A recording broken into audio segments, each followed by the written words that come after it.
My wife secretly embezzled $200, $0 from her family's business, then tried to frame me for the theft while secretly hiring a lawyer to sell our house and split everything. Now, she's threatening to take everything I have, and I have no idea who to trust. I never thought I'd be the guy to catch his wife cheating, let alone find out she'd been secretly stealing from her own family's business. That was enough to blow my world apart, but what really took me by surprise was how she tried to turn everything around on me as if I was the one in the wrong. The whole thing started subtly, with little things I ignored at first, but then everything spiraled into chaos. Her name is Amanda, and we've been married for about 5 years now. At first, everything seemed fine. She was a little bitchy sometimes, but that's just how she is. She's always been a bit manipulative, quick to lie, and incredibly good at hiding her true motives. Still, I trusted her. She's charming, smart, and good at pretending to be the perfect wife. But over the last few months, I started noticing odd things: her phone ringing at strange hours, secretive texts, and her suddenly being very interested in her phone when I was around. She'd dismiss my concerns, say I was paranoid or jealous. That's just who she is: defensive, dismissive, and always with a new excuse. One day I stumbled upon a series of bank statements on her laptop, things I wasn't supposed to see. It was all about the family business's finances. I saw transfers, large sums, tens of thousands of dollars, that didn't add up. I knew Amanda was involved somehow. When I confronted her about it, she brushed it off, said it was business stuff she was handling for her family. But I knew better. I knew she was embezzling money, about $200, $0, and I had no idea what to do. The more I looked, the more I realized she'd been planning something bigger. Then I noticed her acting even more strange. She was overly friendly with her lawyer, a guy named Steve who's been handling her family's legal affairs for years. I found out she'd been secretly meeting with him, at night in secret. And the worst part, I caught her in a lie about where she was going one evening. She told me she was at a friend's house, but I saw her leaving a different building late at night with Steve. That was the moment I knew she was cheating on me. It wasn't just about money anymore. She was having an affair with her lawyer. The betrayal hit me like a punch to the gut. I felt cold, numb, and furious all at once. I wanted to scream, to break something, but I just stood there, watching her walk out that night, knowing everything had changed forever. How could she do this? How could she lie to my face about everything? I felt utterly betrayed, not just by her infidelity, but by the fact that she'd been sneaking around, stealing from her own family, and trying to set me up for it all. It was like a bad movie, but I was living it. And that's when I realized I couldn't trust her anymore. The woman I married was gone, replaced by someone who lied, cheated, and betrayed her own blood for money and a secret affair. I knew I had to act, but I had no idea what the right move was. My mind was racing, trying to piece together what I'd uncovered and figure out what I could do next. The emotional roller coaster was just starting, and I knew I'd have to face some hard truths about her, about myself, and about what I was willing to accept. That night I couldn't sleep. My mind kept circling back to everything I'd seen and heard. Amanda's lies, her sneaking around, the money she stole, and the fact that she was cheating on me with her lawyer. It all felt like a punch to the stomach every time I thought about it. I kept asking myself how I missed the signs, how I didn't see it coming, how stupid I'd been to trust her so blindly. I remember sitting in our living room, staring at the wall, trying to process what I'd just uncovered. I felt betrayed, furious, and deeply hurt. My first instinct was to confront her, but I knew I had to be smart about it. I didn't want her to know I was onto her until I had all the facts straight. So I started digging deeper. I went through her emails, her texts, her social media messages, and what I found was even worse than I expected. She'd been talking to Steve, her lawyer, about the money she embezzled, trying to figure out how to hide it or move it around. There were emails with subject lines like protecting the assets and covering our tracks. She was planning to sell the house, our house, and split everything, including the stolen money, with him. I couldn't believe how cold and calculated she'd been. She was playing a game, and I was just a pawn in her scheme. Meanwhile, she kept up the act of being the perfect wife. She'd come home pretending everything was fine, acting like she was tired from work, but I knew better. I saw her sneaking her phone into the bathroom, locking it when she thought I wasn't looking. I even caught her deleting messages, trying to hide her tracks. That's when it hit me. The woman I married was a liar and a thief, and she'd been hiding this from me for months. One night I decided I'd had enough. I waited until she was asleep, then I took her phone and looked through her recent messages. That's when I found the final piece of the puzzle, an email from Steve, confirming a meeting to finalize the house sale and transfer assets. She was planning to disappear, take everything she could, and leave me with nothing. I was stunned. I felt so many things at once: anger, betrayal, helplessness. How could she do this? How could she betray her own family, her own vows, just for money and a secret affair? I knew I had to confront her, but I also knew I needed a plan. I couldn't just blow everything up without thinking. I wanted to catch her in the act, get her to admit everything, and then decide what to do next. I had to be smart. I started drafting what I'd say, preparing for the worst. I decided I'd confront her the next morning, after I'd gathered enough evidence to back up what I knew. I was determined to get to the bottom of this, no matter what it took. As I lay in bed that night, I couldn't help but feel a strange mixture of relief and dread. Relief that I finally knew the truth, but dread about what was coming next. My marriage was crumbling, and I was standing at the edge of a precipice, unsure if I could ever trust her again. The betrayal was deep, and I knew I'd have to decide soon whether to fight for what was left or cut my losses and walk away. Either way, I was no longer the naive husband I once was. Amanda had changed everything, and I was left to pick up the pieces. The next morning, I woke up feeling like I had been hit by a truck. My head was pounding, my stomach was twisted, and my mind was racing a mile a minute. I knew I had to confront Amanda, but I also knew I needed to do it carefully. I couldn't just blow up without a plan.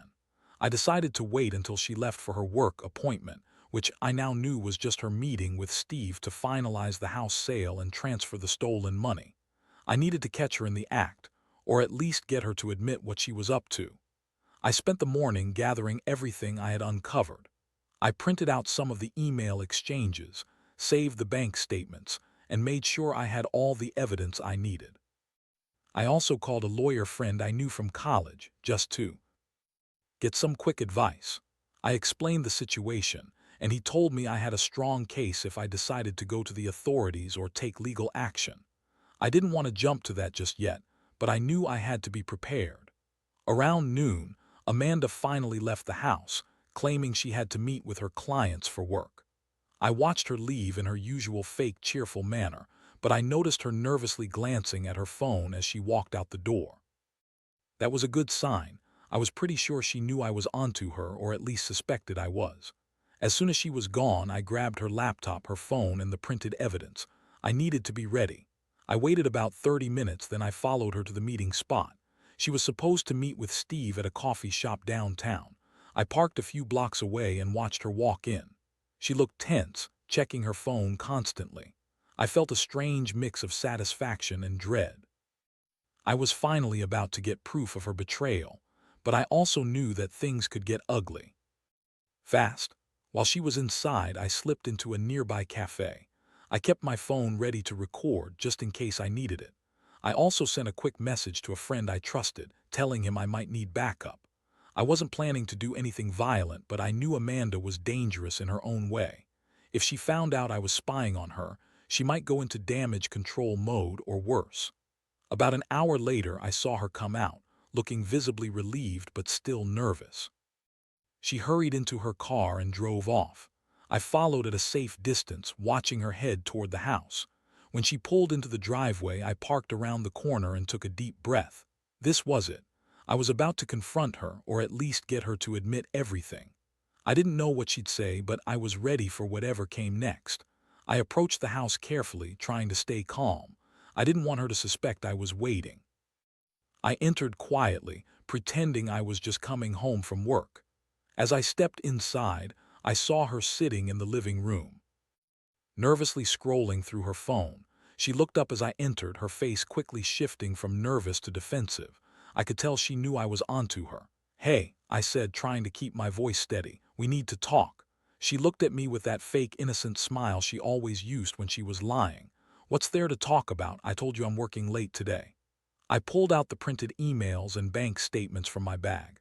"No, Amanda, you've been lying to me. I know everything. About the money, the affair, the house sale. I've seen the emails, the bank transfers, everything, so don't try to deny it." Her face froze for a moment, then she let out a small laugh. "You're crazy. You're just paranoid. I don't know what you're talking about." I took a step closer.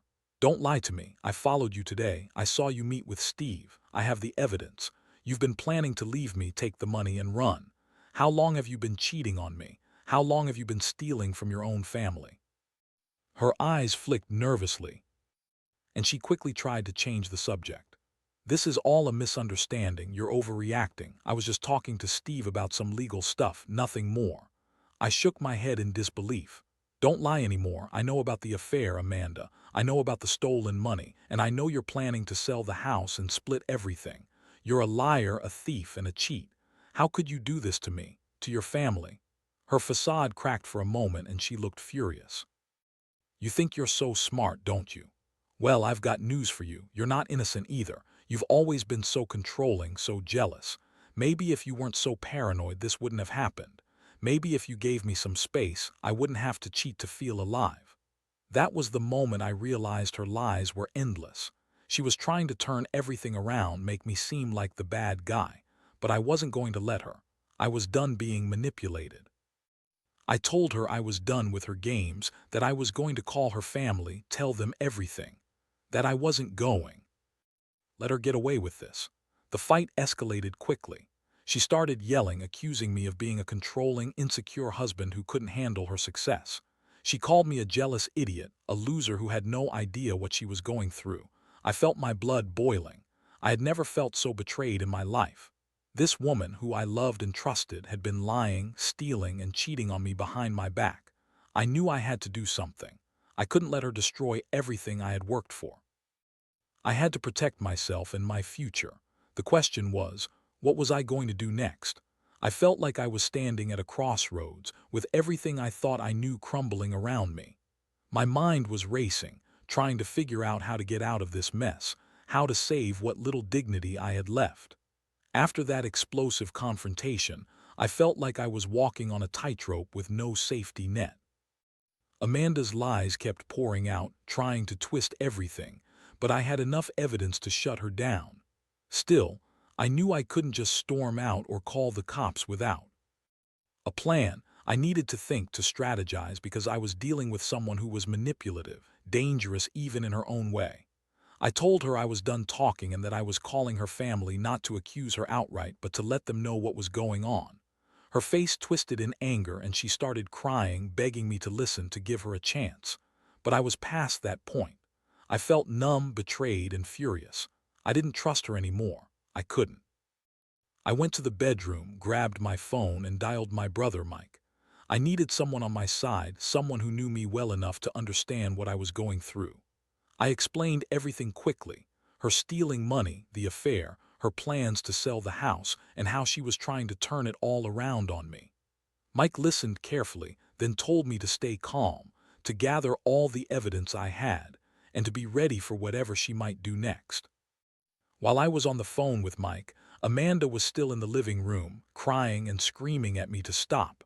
I could see her trembling, her face red with rage and desperation. She kept saying I was ruining her life, that she loved me, and that I was overreacting. But I knew better. I knew she was lying. She'd been lying for months. I just didn't know how deep the rabbit hole went until now. I decided I had to leave the house for a bit, to clear my head and avoid an escalation. I told Amanda I was going to get some air, to go to a friend's house, and that I'd be back in a couple of hours. I grabbed my keys, my phone, and a small bag with some clothes, just in case I needed to stay somewhere else. I felt like I was running out of options, but I also knew I couldn't stay there with her in that state. Outside, I took a deep breath, trying to steady myself. I knew I had to call a lawyer. I needed legal advice on how to handle her attempts to sell the house, what rights I had, and how to protect myself financially. I also wanted to get a restraining order if necessary. I couldn't trust her not to do something reckless or destructive. I found a quiet coffee shop nearby and sat down with my phone, dialing the lawyer's number. While I waited for the lawyer to answer, I kept thinking about what I'd just been through. I was angry, hurt, and confused. I had given her everything, my trust, my love, my life, and she'd repaid me with lies, theft, and betrayal. I wondered how I'd let this happen, how I'd been so blind. But I also knew I had to be strong now. I had to protect myself, my future, and whatever remained of my dignity. The lawyer confirmed I had grounds to stop her from selling the house and to take legal action to recover the stolen money.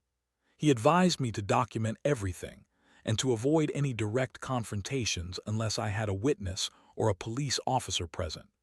I agreed, feeling a small sense of relief that I was finally taking control of the situation. As I hung up, I looked out the window and realized that my life had changed forever. The woman I married was gone, replaced by someone who was selfish and manipulative. I had no idea what the future held, but I knew I couldn't stay in that house anymore. I had to figure out my next move, whether that was fighting for my marriage or walking away. Either way, I was done being a victim. I was done trusting blindly, and I was determined to get some clarity, no matter how hard it was. I spent the next couple of hours trying to piece everything together. I kept replaying the confrontation in my head, trying to understand how I'd been so blind for so long. Amanda's lies, her manipulations, they all made sense now. But knowing the truth and actually acting on it were two different things. I had the evidence, I had a plan, but I also felt the weight of everything crashing down on me. When I returned home later that afternoon, I was prepared to face whatever was left. Amanda was still there, sitting on the couch, her eyes red and puffy, but she was trying to put on that fake, innocent face she always used when she knew she was in trouble. I could see right through it. She looked at me with that same manipulative smile, but I was done playing her game. I told her I had spoken to a lawyer and that I was going to take legal action to protect myself and the house. "You've lied to me for months," I said. "You stole from your own family's business and you've been cheating on me. I can't trust you anymore, Amanda. I want you gone and I want you to leave everything behind." Her eyes widened in shock, then she started crying again. "You don't understand, I was just trying to help my family. It's complicated. I didn't mean for it to get this far. And the affair. It was just sex, a mistake. I swear I love you." I shook my head. "You don't get to lie your way out of this. I found the emails, the bank transfers, the plans to sell the house. You're trying to take everything and I won't let you. I want a divorce, Amanda. I want nothing to do with this anymore." She started screaming, accusing me of being a jealous, insecure husband who couldn't handle her success. She called me a controlling asshole, said I was ruining her life.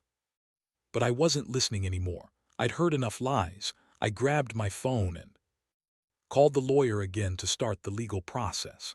I wanted her out. I wanted to freeze any assets she was trying to move, and I wanted to protect what was mine. While I was on the phone, Amanda stormed out of the house, yelling that I was destroying her life, that I was a heartless bastard. I just watched her leave, feeling numb. I knew she'd try to spin things to her family, tell them I was crazy or abusive, but I didn't care anymore. I had all the proof I needed, and I was finally taking control. Over the next few days, I worked with my lawyer to file for divorce and to freeze the house sale. I also contacted the bank to put a hold on any transfers related to her accounts. It was a messy, painful process, but I knew it was necessary. The betrayal had cut too deep. I was no longer the naive husband I once was. I felt angry at myself for trusting her so blindly, but I also felt a strange sense of relief. I was finally taking back control. The aftermath wasn't easy. Amanda kept calling, trying to manipulate me, claiming she loved me and begging for another chance, but I knew better. She was a liar, a thief, and a cheater. I cut off contact, blocked her on everything, and focused on rebuilding my life. I started seeing a therapist to deal with the emotional damage, and I slowly began to heal. Looking back now, I realize I learned some hard lessons.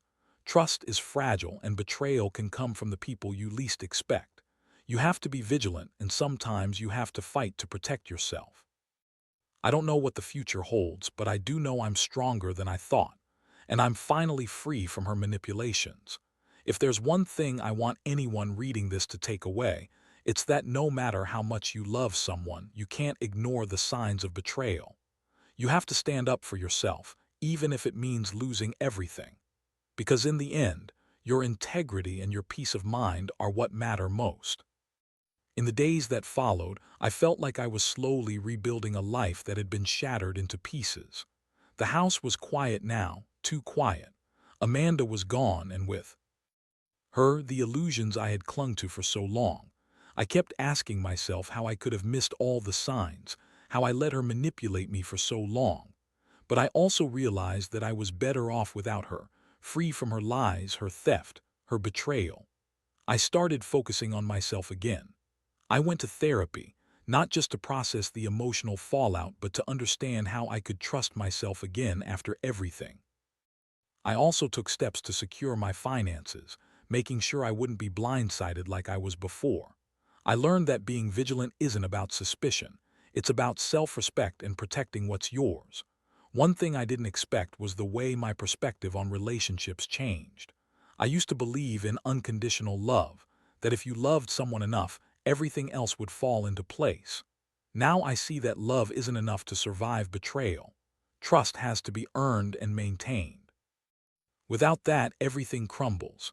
I've become more cautious, more aware, and more determined to surround myself with honesty and integrity. I also reached out to my friends and family, letting them know what happened. Their support was a lifeline during those dark days. It was a reminder that I wasn't alone, and that even in the worst moments, people who care about you can help you find your footing again. Looking back, I see this experience as a harsh but necessary lesson. It taught me the importance of listening to my instincts, of not ignoring the warning signs, no matter how uncomfortable they make me. It showed me that sometimes, love isn't enough to save a relationship if there's betrayal at its core. And most importantly, it reinforced that I am capable of surviving even the deepest wounds if I stay true to myself. Now, I'm moving forward one step at a time. I don't have all the answers, and I'm not sure I ever will, but I do know I've gained a clarity I never had before. I've learned that strength isn't about never falling. It's about how you pick yourself up after you do. And I've learned that sometimes the best revenge is simply walking away and rebuilding a life that's true to who you are. If I could tell anyone going through something similar, it's this. Trust your gut, protect yourself fiercely, and don't be afraid to walk away from what no longer serves you. Because in the end, your peace of mind and your integrity are worth more than any betrayal. And no matter how dark things seem, there's always a way to find the light again.